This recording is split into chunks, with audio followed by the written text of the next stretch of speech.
Hawakan mo kami sa magulong daigdig na ito. Lord, sa'yo lang kami ang asa, Lord. Hawakan mo kami, Lord. Huwag mo kami bitawan, Lord. Lord, sa'yo lang. Sa'yo lang kami magpupuri. Ikaw ang aming Diyos na buhay. Magpakailanman. Lord, ang kapangyarihan mo. Amin itong nadarama, Lord, sa umagang ito. Ang presensya mo, Lord. Alam namin na liyan ka sa kalagitnaan namin, Lord. Salamat. Salamat na marami, Lord. Sa kabila ng mga problema namin, suliranin namin, Lord. Kaya ang karamdaman, hindi mo kami tinalikuran, Lord. Maraming salamat, Lord. Kaya naman isusuko namin ang lahat sa iyo. Bawa ka sa amin, Lord. Ikaw lang naman ang pag-asa namin, Lord.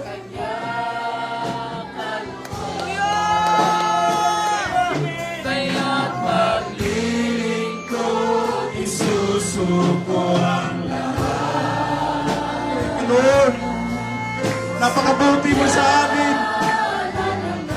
Hindi mo kami, Lord, tinalikuran sa lahat ng panahon. Saan ba kami naroon, Lord? Nariyan ka. Inalalayan mo kami. Lord, maraming salamat. Hindi mo kami inayaang madapa, Lord. Ibinawon mo kami sa kadiliman, Lord. Salamat na marami, Lord, sa iyong pangalan. Hallelujah! Praise the Lord! Kaya't maglilingkod, isusuko ang lahat. Pastor, Sa kanya nangangakuha, umibig ng tapat, susunod ang lumangit kalaya. Mabubuhay sa kanyang kalooban.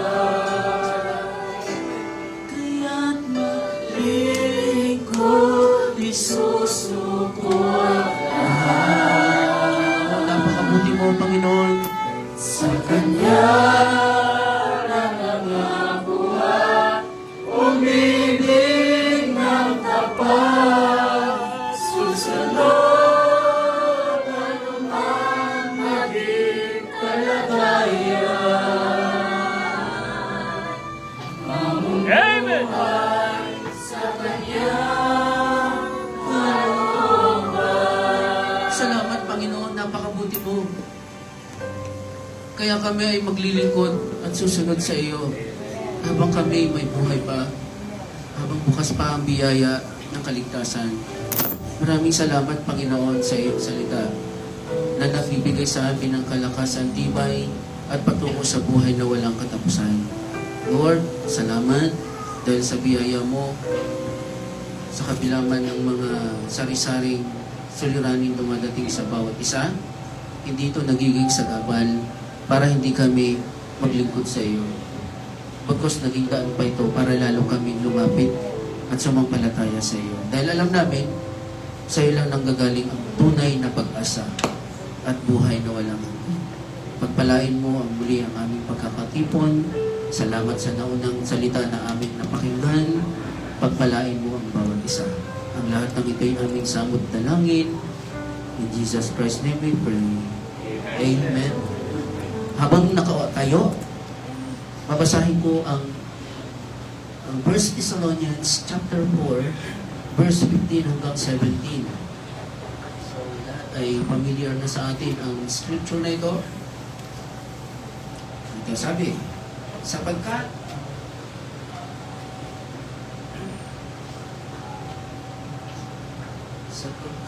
ang Panginoon din ang bababang mula sa langit na may isang sigaw. Sapagkat ito'y tama ba? 16. Ayan. 15 kasi ako nag-umpisa. Sapagkat ang Panginoon din ang bababang mula sa langit na may isang sigaw, may tinig ng arkanghel, at may pakakap ng Diyos. At ang nangamatay kay Kristo ay unang mga bubuhay na maguli. Kung magkagayoy tayo na nga bubuhay na mga titira, ay aagawing kasama nila sa mga alapaap, upang salubungin ang Panginoon sa hangin, at sa ganito isa sa Panginoon tayo magpakailanman. Magsiupo ang lahat. Salamat sa salita ng Diyos. At magandang tanghali sa bawat isa. Ang ganda ng ating napakinggan kanina. Sapat at sulit. Sabi nga ng kanta, higit. Sapat na, higit pa. Sapat na ang binigay ng Diyos sa atin. At mas hinihigitan pa ng Diyos sa pamamagitan ng kanyang mga salita. Kaya nais ko kayong dalhin sa maiksing pangungusap. Ito'y patungkol sa pag-agaw na pinangako ng ating Panginoon. Ayon dyan, ang sabi ng Scripture, ang Panginoon ay bababang galing sa langit na may isang sigaw, may isang tinig ng arkanghel, at may pakakak ng Diyos. At ang sabi, ang nangamatay kay Kristo ay siyang unang bubuhayin at sasabay sa mga madadat ng buhay sa Panginoon. Ito ay tumutukoy sa pag-agaw. Hindi nakasulat sa Biblia ang salitang rapture. Kasi maraming kapahulugan pagdating sa terminong rapture. Merong sa medical studies, ang rapture ay pagputol sa ugat. Am I right? Rapture tawag doon. Pag naputulan ng ugat, ang ano na yon? Patay na yon. Kasi putol ang ugat. Rapture ang tawag doon. So isang halimbawa lang yon na ang rapture ay wala talaga sa Biblia. Pero ginamit ang salitang pag-agaw upang ito ay madaling maunawaan ng mga taong nagbabasa ng Biblia. Ang ibig sabihin ng pag-agaw, mula dito sa lupa patungong kaluwalhatian. At ang pag-agaw sa mga pinili, ito ay literal at pisikal na pag-agaw. Ayon sa binasa natin kanina sa unang Tesalonika, pag tumunog na ang pakakak ng Diyos, unang mga bubuhay ang mga namatay kay Kristo. Amen. Upang maging sabay sa atin na madadat ng buhay sa pagparito ng Panginoon. At sabay-sabay tayong aagawin ng Diyos papuntang alapaap, sasalubong kay Kristo. Ito ang pakahulugan ng pag-agaw sa Biblia. Literal, pisikal na katawan. Pero hanggang doon lang sa ibabaw. Dahil ang ating lupang ito ay hindi na ito pwede sa langit. Amen. Ayon sa kasulatan, ang pisikal at literal na rapture o pag-agaw ay hindi para sa kaluluwa. At hindi rin sa pagbabago ng uri ng pamumuhay ng isang tao. Hindi ibig sabihin ang salitang pag-agaw, ang kahulugan nito ay pagbabago sa buhay ng isang tao, hindi. Kung hindi, kaya aagawin ni Kristo ang pinili dahil ito ay binago na ni Kristo. Hindi yung babaguhin pa lang pagdating ng pag-agaw. Hindi yun ang ibig sabihin. Hindi yun yung mula sa makasan sanlibutan patungo kay Kristo. Hindi. Kung hindi, ang pag-agaw ay nakalaan na siyang pangako para sa nobya ni Kristo sa huling panahon. Kung hindi, ang ibig sabihin nito, ang pagbago ng pisikal na katawan patungo sa celestial body na siyang theophany body na ipapalit sa ating pisikal na katawang ito sa isang kisap mata. Ayon kanina na ating napakinggan. Ang pagparito ng Panginoon ay isang kisap mata lang. At ang pagbabago ng ating pisikal na katawan patungo sa pag-agaw ay isang kisap mata rin. Ayon sa Biblia, ang absolute o yung pinaka tama na batayan na ipinahayag ng Diyos sa kanyang lingkod na propeta na nakasaad sa Malakias 4 ay ang pinaka-absolute na interpretasyon ng Biblia. Tanging sa lingkod na propeta lang ng Diyos niya inihayag ang kabuuan ng kanyang hiwaga ng kanyang salita na nakasaad sa Biblia. Ibig sabihin, na-interpret na ito. Absolute na in-interpret na ito ng propeta ng Diyos. At ang paraang yan, ang siyang pinakapundasyon, ang siyang pinaka-perpektong paraan ng Diyos para maihayag ang lahat ng kanyang hiwaga ng salita sa ating panahon. Na nakasaad sa Amos chapter 3 and verse 7. Basahin natin. Amos 3 sa Bible.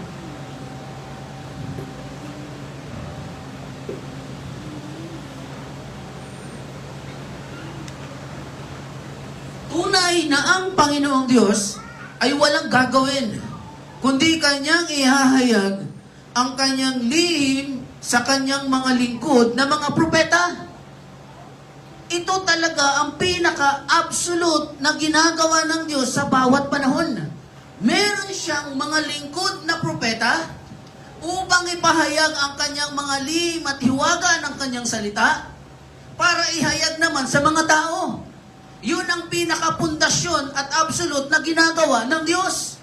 Hindi yung kung sino-sino. Hindi yung nagpuproklama na sila ay lingkod at propeta ng Diyos. Tanging sa mismong propetang inilaan lang ng Diyos sa bawat panahon. Kaya nga sa 7 kapanahunan ng Iglesyang Hintil, meron siyang mga ginagamit na tao para ihayag ang kanyang hiwaga ng mga salita. Sa unang panahon ng Iglesia, si Apostol Pablo ang ginamit ng Diyos. At siya rin ang pinahayagan ng Panginoon ng interpretasyon. Wala nang iba. Basahin ko nga ang The Rapture. At hanggang sa ating panahon, inihayag ng Diyos ang kanyang hiwaga sa pamamagitan ng ikapitong mensahero. Sa The Rapture in 141 paragraph. The first thing comes sa the table. Kung wala dyan, sa the table. The first thing comes when He start descending from heaven. There's a shout. What is it? Is a message to get the people together. A message come forth. First, now, lamp trimming time. Rise and trim your lamps. What watch was that? The 7th. Not the 6th. The 7th. Behold, the bridegroom cometh. Rise and trim your lamps. And they did. Some of them found they didn't even have any oil in their lamp. Amen. But it's lamp trimming time. It's Malachi 4 time.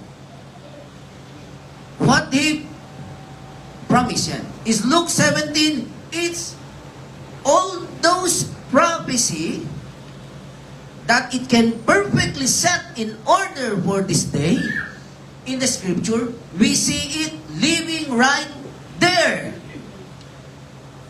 Ayon sa binasa kong mensahe, bago dumating ang pisikal at literal na pag-agaw na pinangako ng Diyos, ito ang ikalimang pag-agaw na nakasaad sa Biblia.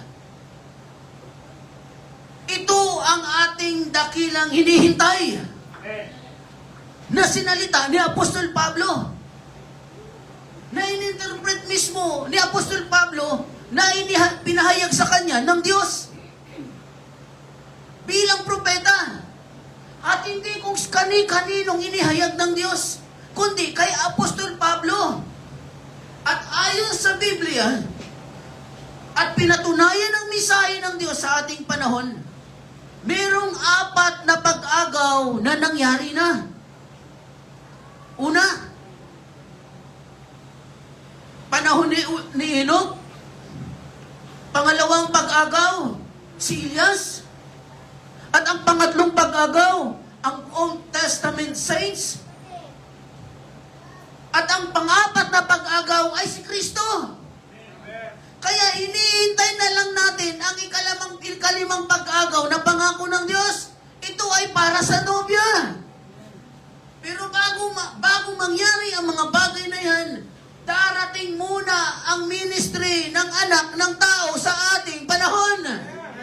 Kailangan munang gampanan ng Diyos bilang isang propeta sa ating panahon sa pamamagitan ng ika-7 mensahero.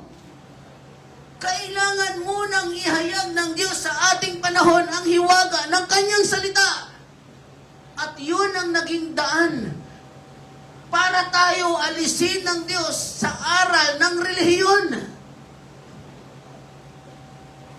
Ang paghayag ng Panginoon ng kanyang salita bilang anak ng tao upang sabihin ito sa kanyang lingkod na propeta sa ating panahon na nakasaad sa Malakias 4 na ang hiwaga ng 7 tatak, yun ang sinasabi ng Biblia na bababa ang Panginoon mula sa langit bilang anak ng tao sa gawaing pagkapropeta.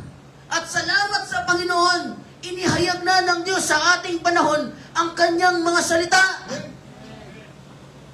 Itong sigaw, ayon sa Biblia, ayon sa misahe, ay ito yung mga napahayag na mga hiwaga na nakasaad sa 7 tatak upang tawagin tayong lahat na minsan na tayong nakulong sa aral ng relihiyon at lahat tayo ay iniipon at iipunin ng Diyos para ihanda tayo sa literal na pag-agaw na pinangako ng Panginoon. Walang iba kundi ang iglesyang nobya lang. Salamat sa Panginoon, bago dumating ang malaking kapighatian, meron munang nakalaang malaking blessing sa nobya. Walang iba ang pangakong pag-agaw na pinangako niya. Next.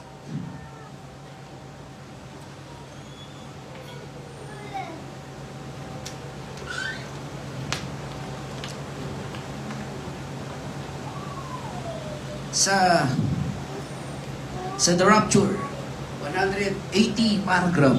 Now, the third one is the 2 witnesses of Revelation 11 verse 11.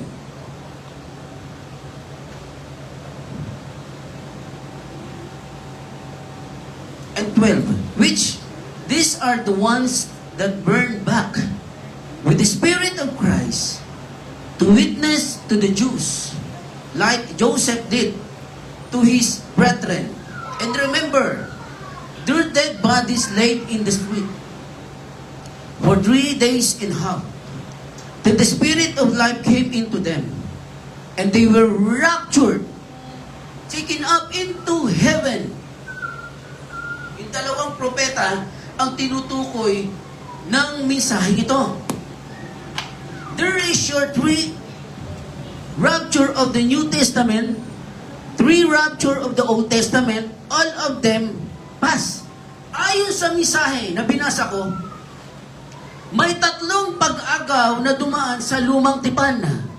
Like, yan ang binanggit ko kanina, si Enoch, si Elias, at ang lumang tipan na naging bihag doon sa pagkabihag. Amen. At meron ding tatlong rapture na mangyayari sa bagong tipan. At ang ikaapat ay tapos na. Sino yun? Sino? Si Kristo. Amen. At ang ikalima, tapos na. Hindi pa. Yun yung dakilang iniintay natin na pag-agaw. Amen. Yun yung nakasaad sa 1 Thessalonians chapter 4, 16 hanggang 17. At ang ikatatlo na pag-agaw, ito yung dalawang propeta na napahayag sa Revelation chapter 11, verse 11 and 12, na kung saan si Moses sa si Elias ay mangangaral 3 taon at kalahati para sa mga Hudyo, para tipunin ang literal na 144,000 na mga Hudyo. At ang ayon sa misay ng Panginoon, pag natapos na ang kanilang ministeryo, papatayin sila sa ibabaw ng lupa. At ano ang mangyayari pag sila ay pinatay? Muling babalik ang kanilang buhay para agawin sila ng Panginoon. At yun na ang ika-6 na pag-agaw na nakasaad sa Biblia. Ayon sa yan, ang Revelation 11, at pagkatapos ng 3 araw at kalahati, ang hininga ng buhay ng mula sa Diyos ay pumasok sa kanila, yung dalawang propeta, dahil papatayin si Elias at si Moses Amen. ng mga tao dahil galit na galit sa kanila ang mga tao. Dahil sila ay nagpahirap sa mga tao. Pero ayon sa Biblia, ang hininga ng buhay ng mula sa Diyos ay pumasok sa kanila at sila ay nagsitindig at dinatnan ng malaking takot ang mga nakakita sa kanila. Amen. At narinig nila ang isang malakas na tinig na nagsasabi sa kanila, umakyat kayo rito. At sila'y umakyat sa langit sa isang alapahak at pinagmasdan sila ng kanilang mga kaaway. Ito ang kaibahan sa mga ibang nasa misahe.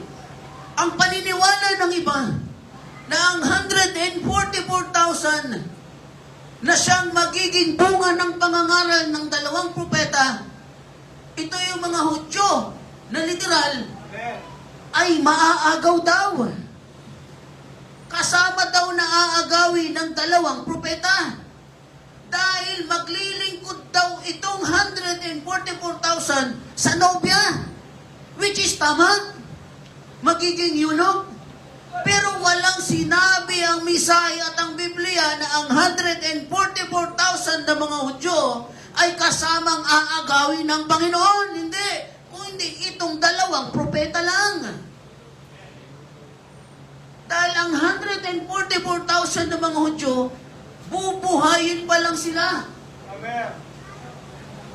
sa panahon ng millennium. Amen. Amen. Okay, sige, pag-iisan nyo lang ako. Nakakapagod eh. Nakakapagod.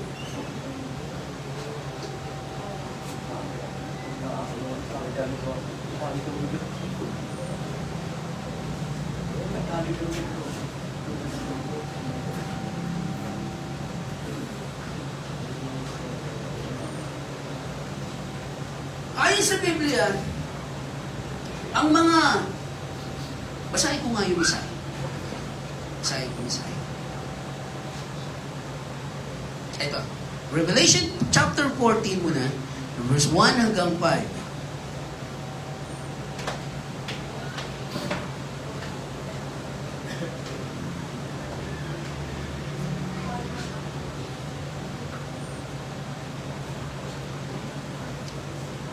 At tumingin ako at narito ang kordero ay nakatayo sa bundok ng Siyon. At ang kasama niya ay 144,000 pangalan niya. 144,000. At pangalan ng kanyang... Asan na yun?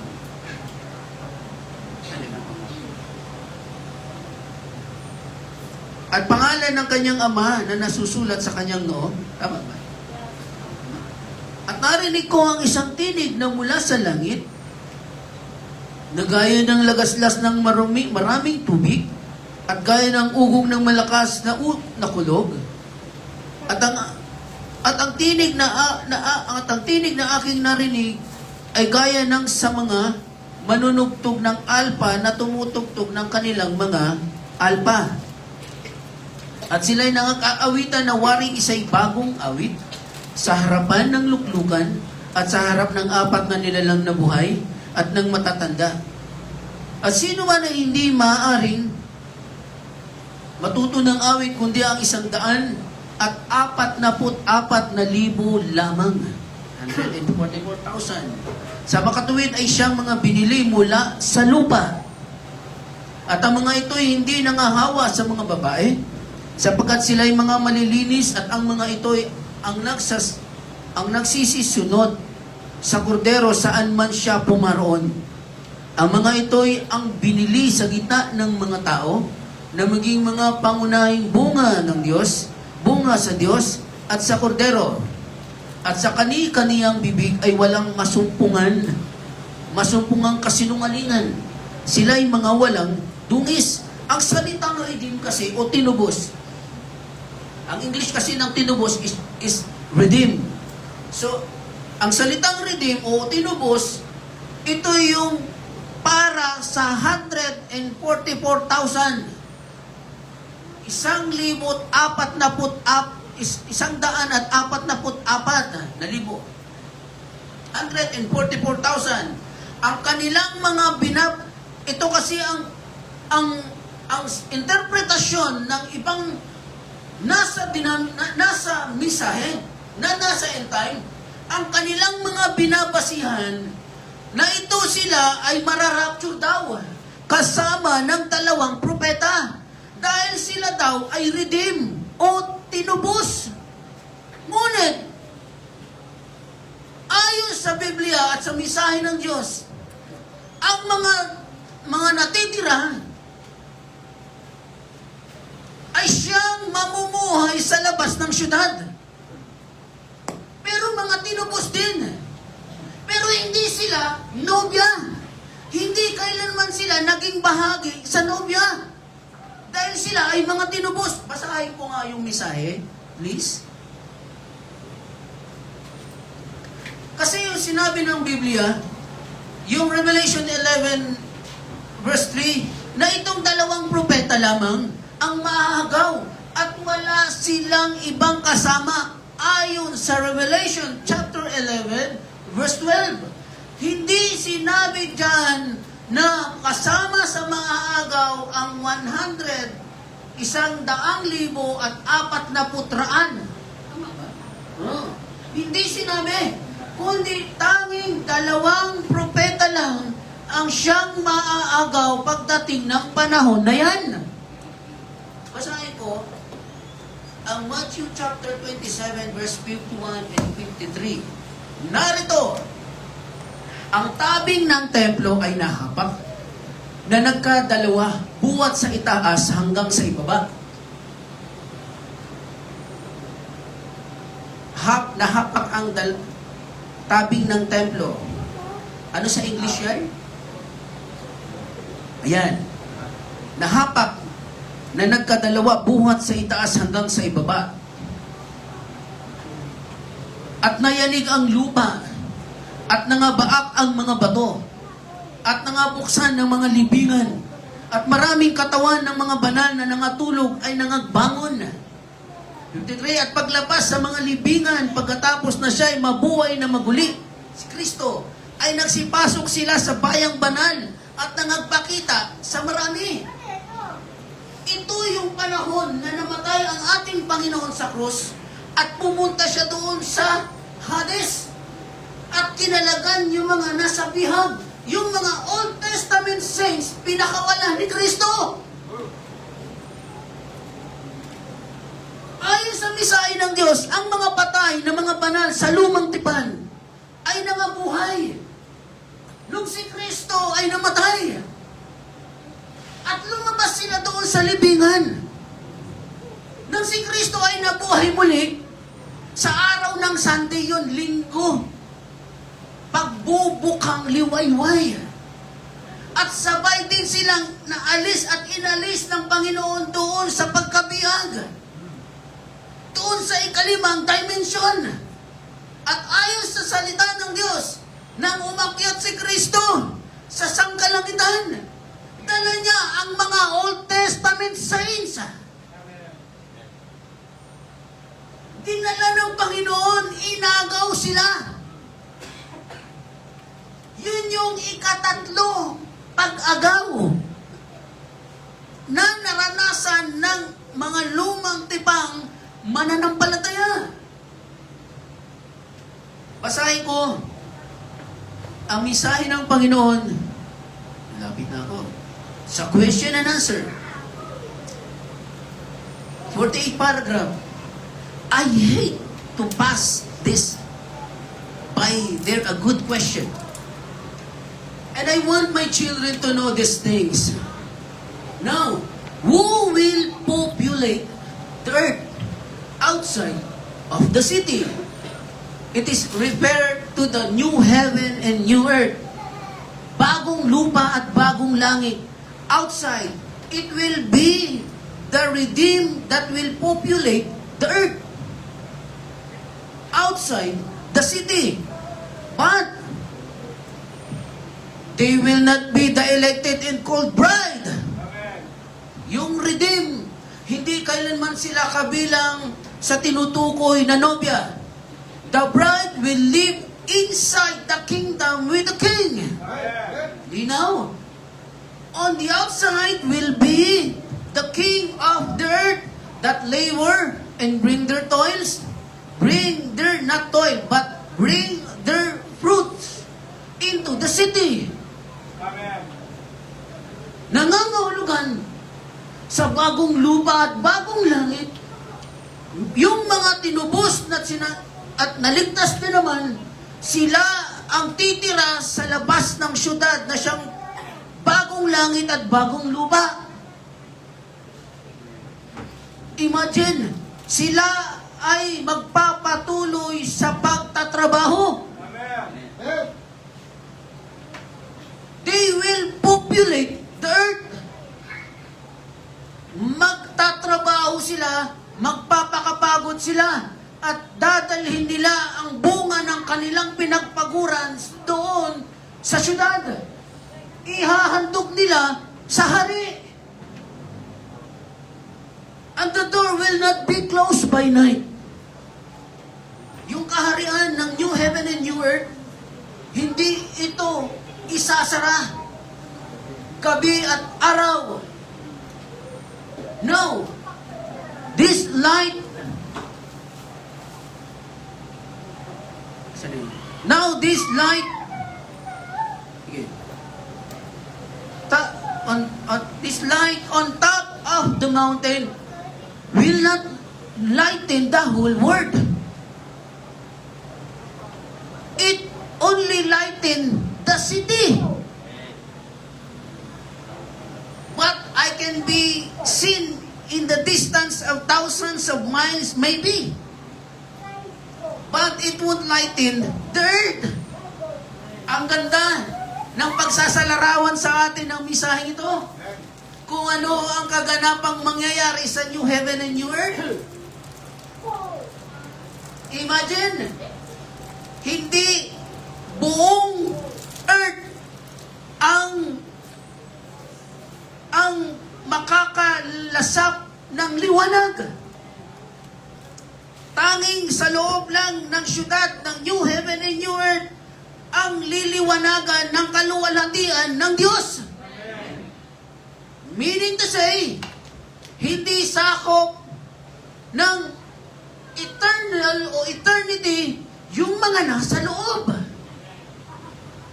Dahil liliwanagan sila sa labas, yung mga nakatira sa labas, yung mga redeemed, yung mga tinubos, ang tanging magliliwanag sa kanila ay ang natural na araw o liwanag na galing sa araw. Pero yung sa loob ng syudad, walang patayan ng liwanag. Dahil ang tanging magtatanglaw ng liwanag sa loob ng syudad ay ang kaluwalhatian na nanggagaling doon sa kaharian, doon sa luklukan.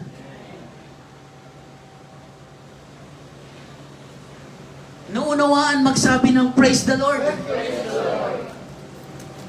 Ginabasa ko pa lang, mas lumiliwanag lalo sa aking pagkakaunawa. Because the Bible said in the New World that from one Sabbath to another and from one new moon to the other will the people come up before the Lord unto Zion, up to the city to worship. Ayon yan sa misahe ng Panginoon, kailanman ay hindi kabilang sa nobya ang mga tinubos.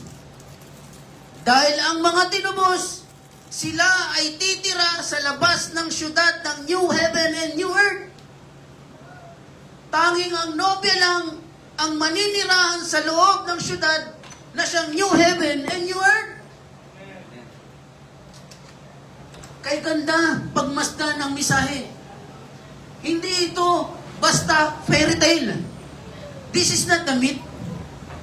Hindi ito haka-haka o katang-isip. Basahin ko nga ang isang misahe.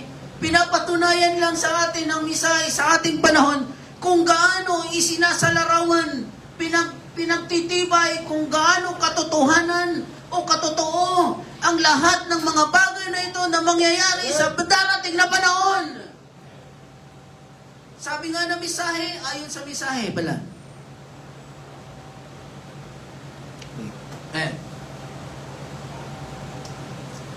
So the modern events are made clear with prophecy.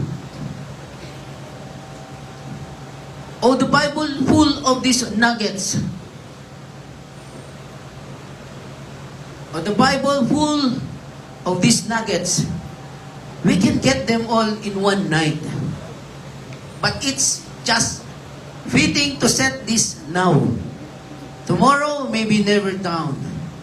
Maybe be gone before tomorrow. I may be preaching to a person that be dead before in the morning. And I could be gone before in the morning. Brother, sister, that's not myth. That's actual fact. We don't know what time we're going. And you'll not have any chance after the last breath leaves your body. Make it right now. Don't wait till in the morning, maybe too late. Pinangaral ng propeta sa huling panahon ang katotohanan kung saan inihayag na ng Diyos lahat ng iwaga. Nung binuksan ng Panginoon ang 7 tatak, dito na lumabas at pinaunawa sa atin ng Diyos ang lahat ng kanyang mga plano. Kagaya nung paano tayo maninirahan at mamumuhay sa bagong langit at bagong lupa. Hindi pala lahat ng tao maninirahan sa loob ng syudad. At may ibang tao pala na maninirahan sa labas ng syudad. Ito yung mga tinubos. Ito yung mga mabubuting tao. Ito yung mga mabubuting Kristiyano, pero wala silang misaheng tinanggap. Sila pala yung tinutukoy na mga redeemed. Pero hindi sila kailanman kabilang sa nobya. Kaya pagdating ng bagong langit at bagong lupa, magtatrabaho sila. Magpapakapagod pa rin sila. They will populate the earth.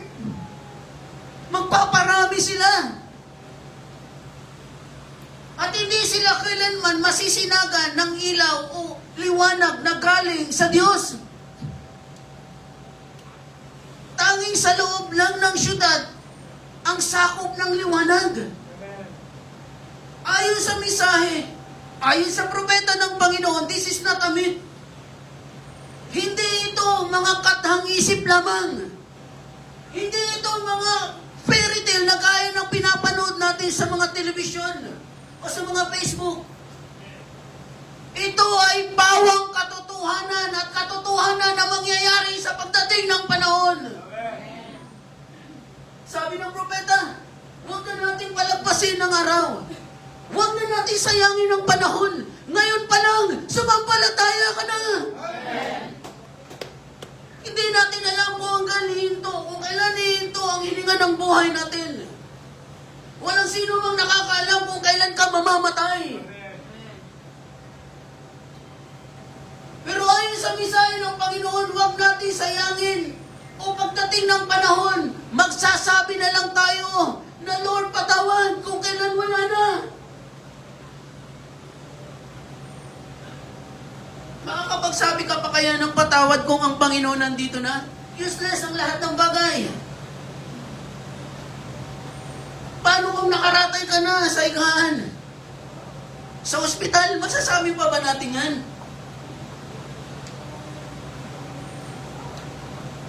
Kaya nga lagi pinapaalala ng propeta sa ating panahon, ang lahat ng mga bagay na ito ay hindi pawang makakatang-isip lamang kagaya ng mga pinapangaral ng mga brother natin. Di ba't ang ganda? Ipinapahayag sa atin ang lahat ng hiwaga at plano ng Diyos. Narinig ba natin sa ibang relihiyon na pinanggalingan natin kung ano ang mangyayari sa bagong langit, bagong lupa? Hindi nga natin alam na may pag-agaw na mangyayari. Hindi nga natin alam ano ang ibig sabihin ng nobya sa huling panahon.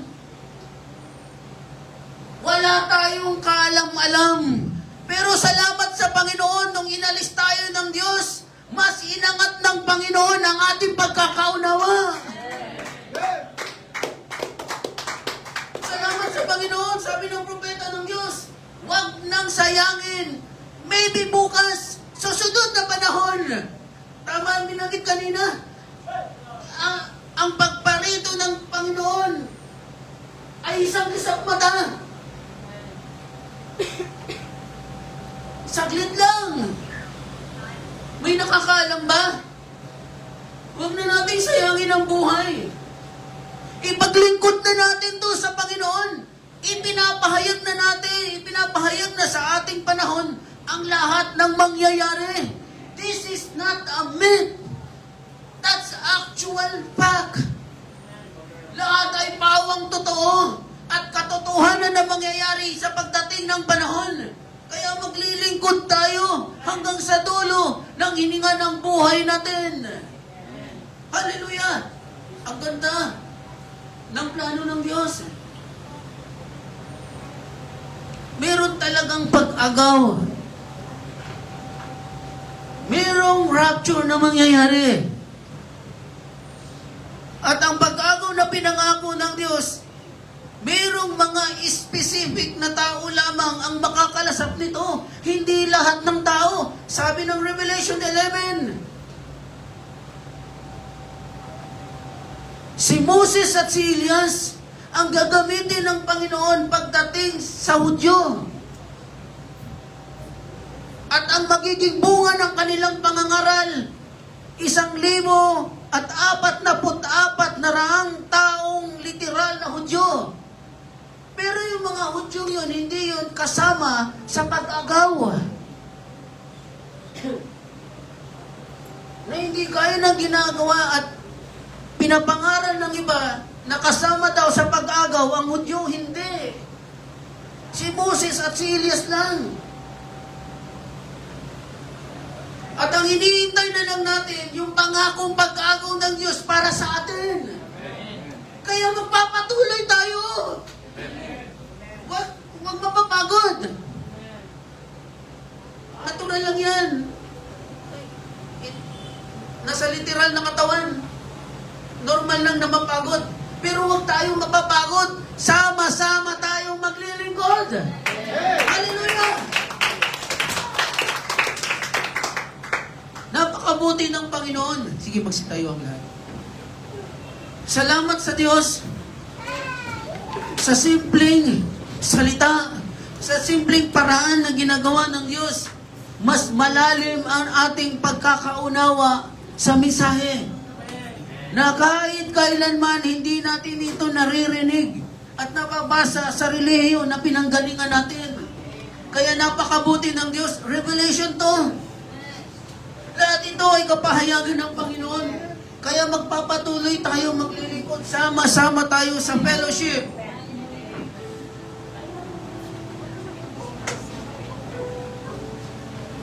Huwag na natin sayangin ang araw. Huwag na natin hintayin pa na pagsisiyan ng mga bagay. Bagkus, ngayon pa lang, ipaglingkod na natin sa Panginoon.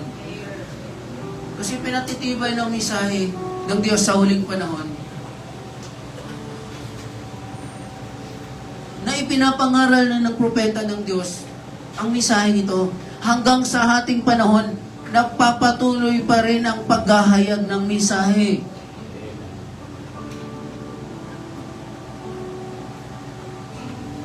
Kaya, salamat sa Panginoon. Manalangin palagi tayo. Huwag tayong mapagod. Sama-samang mag-ibigan. Sama-sama tayong magtampisaw sa biyaya at sa salita. Magpalakasan. Mag-pray. At be a good encouragement sa lahat. Minsan pa, tayo umawit. Awitan natin siya ng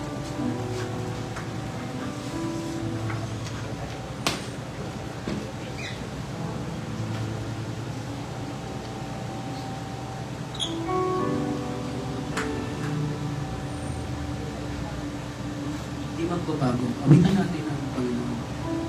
Ialay natin ang awit sa ating Panginoon.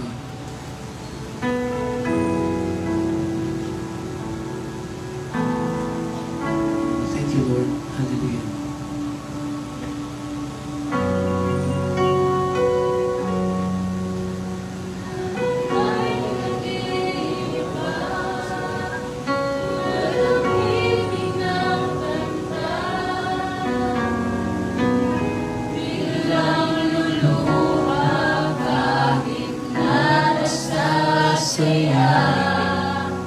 Masasay na tutiyo, pangarap ko'y nabibig ko.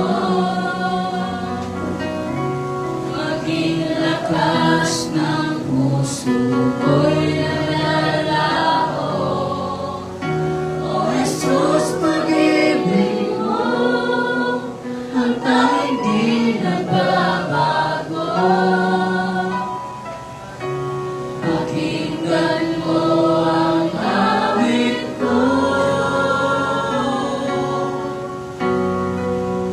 Di nagbabago ang pag-ibig mo sa akin. Salamat, Panginoon. Kahit anong mangyari, ako'y mahal mo pa rin. Wala pa kahapon. Mula pa kahapon at sa habang panahon. Ikaw lamang, Panginoon. Napakabuti mo. Ikaw lamang ang Panginoon. Di nagbabago. Di nagbabago ang pag-ibig mo sa akin. Kahit anong mangyari, Salamat, Panginoon. ako'y mahal mo pa rin.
salamat sa Panginoon. So, bago tayo mag-pray, ay nasa unang, yun, pray natin ang bata.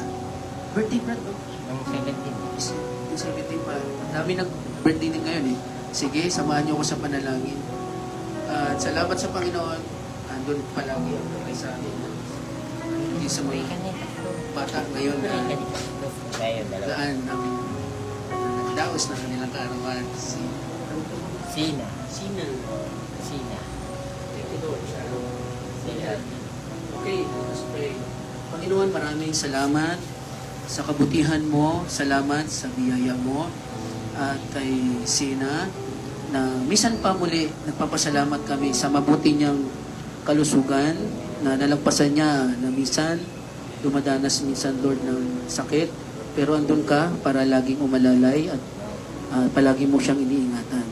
At salamat, Panginoon, sa kanyang kaarawan na iningatan mo at pinagtagumpayan ng lahat sa mga karamdaman. At ngayon, nagdao siya ng kaarawan niya. Salamat, Lord. Blessing ito na binigay mo at minsan pa, kapatuloy mo siyang gabayan sa kanyang paglaki na hanggang sa ganon ay mas lalo pa siyang makalapit. Pagdating ng panahon ng kanyang gulang ay maglingkod din siya sa iyo, kaya ng kanyang mga mahal sa buhay, ng kanyang mga lolo at lola niya. Maraming salamat, Panginoon, kay Sena, na misan pa sa iyo namin pinapabaya ang kanyang kalusugan at kaligtasan at sa kanyang kaarawan. Salamat, Lord. In Jesus Christ's name we pray. Amen. Hey, tawagan ko rin si Cedric. Cedric. Birthday din ito, Cedric. Si Memes. Si Zion. Si Memes, si Cedric. And the big boy. The big one. Panginoon, maraming salamat magiging Cedric na kanyang kaarawan. Tulong mo siyang gabayan.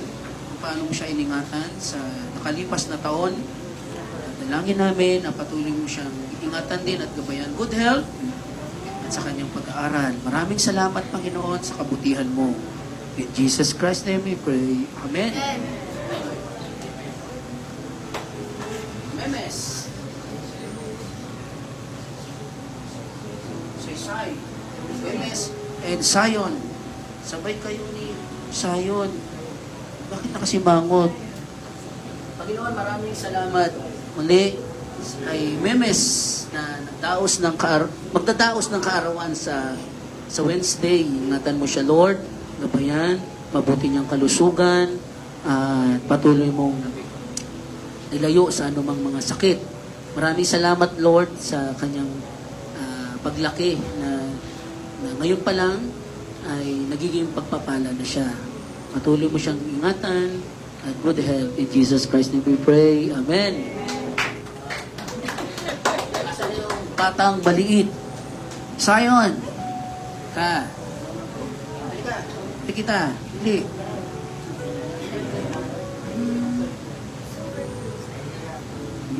Diyan ka? Di kami pupunta sa birthday mo. Say. Sama mo na magulang. Saan na airpad?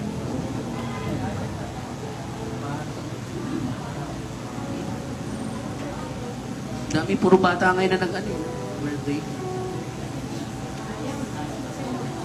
Say. Ay, Tintin, halika dito. Tintin. Kailan nag-birthday si Tintin? Di mo kami binigyan ng handa? Panginoon, maraming salamat. Salamat, Lord, kay Tintin na iniingatan mo siya, ginagabayan mo siya sa kanyang pag-aaral, good health, patuloy mo siyang ilayo sa anumang sakit, at nawa, Lord, na sa itong taong ito na patuloy mo siyang gabayan din, pagpatuloy na makapaglingkod din balang araw na walang sagabal. Maraming salamat sa pagpapala maging sa kanyang mga magulang na patuloy na gumagabay. Dakila ka, Lord, sa buhay nila. In Jesus Christ's name we pray. Amen. Asan na yung yung siga? Next Sunday? Sige. So, bisan pa, Let us pray. Panginoon, maraming salamat sa kabutihan mo. Salamat sa iyong mga salita na aming napagsalu-saluhan mula sa kanina sa Bible, sa aming teaching kay Brother June at maging sa inyong lingkod. Napakabuti mo, Lord. Lahat ito ay patuloy na pinagkakaloob mo sa amin. It's a blessing to us, Lord, na nagpapatibay sa aming pananampalataya. Pagpalain mo ang bawat isa sa amin at maging matapat pa sa iyo at pagpalain mo rin ang aming simbahan. Salamat. In Jesus Christ's name we pray. Amen. Di na ko ba